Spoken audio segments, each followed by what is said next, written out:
Plane land করতেই ঘটে গেল অনাকাঙ্ক্ষিত ঘটনা। রানওয়েতে আচমকা আগুন জ্বলে উঠল যাত্রী বোঝাই বিমানে। বরাত জুড়ে প্রাণ বাঁচল 289 যাত্রীর। ঘটনা ঘিরে তীব্র চাঞ্চল্য। ইমার্জেন্সি দরজা দিয়ে স্লাইড ব্যবহার করে দ্রুত যাত্রীদের উদ্ধার।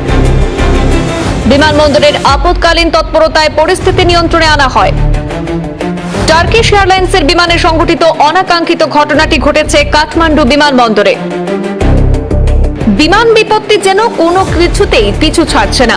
আজ সোমবার সকালে ফের বড়সড় বিপদের মুখে পড়ে একটি যাত্রীবাহী বিমান।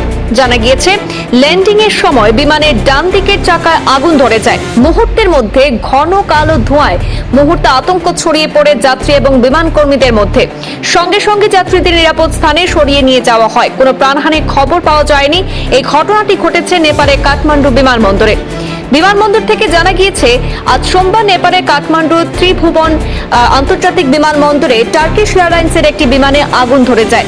আগুন লাগার সঙ্গে সঙ্গেই তড়িঘড়ি উদ্ধার কাজ শুরু করা হয়। বিমানবন্দরের নিরাপত্তা আধিকারিক রাজকুমার সিলাওয়াল জানিয়েছেন যে বিমানটির একটি টায়ারে আগুন ধরে গিয়েছিল আর ফায়ার ইঞ্জিনের সাহায্যে দ্রুততা নিয়ন্ত্রণে আনা হয়। বিমানে থাকা সমস্ত যাত্রী এবং ক্রু সদস্যদের নিরাপদে বের করে আনা সম্ভব হয়।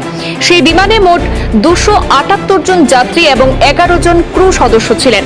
যাত্রীদের মধ্যে রাষ্ট্রপুঞ্জের বেশ কয়েকজন কর্মকর্তাও ছিলেন বলে জানা গিয়েছে। এই দুর্ঘটনার পর বেশ কিছু ভিডিও সোশ্যাল মিডিয়ায় ঝড়ের গতিতে ছড়িয়ে পড়ে। সেখানে দেখা গিয়েছে বিমানের ডান দিকে ল্যান্ডিং গিয়ার থেকে আগুনের শিখা বেরোচ্ছে। মুহূর্তে রানওয়ের চারপাশ ধোঁয়ায় ঢেকে যায়। ইমার্জেন্সি দরজা দিয়ে স্লাইড ব্যবহার করে যাত্রীদের দ্রুত সেখান থেকে সরিয়ে নিয়ে যাওয়া হয়। তবে এখনো পর্যন্ত টার্কিশ এয়ারলাইন্স বা কাঠমান্ডু বিমানবন্দর কর্তৃপক্ষের তরফে কোনো আনুষ্ঠানিক বিবৃতি দেওয়া হয়নি। ঠিক কী কারণে চাকার এই অংশে আগুন লাগলো তা খতিয়ে দেখতে তদন্ত শুরু করেছে বিমান বিভাগ।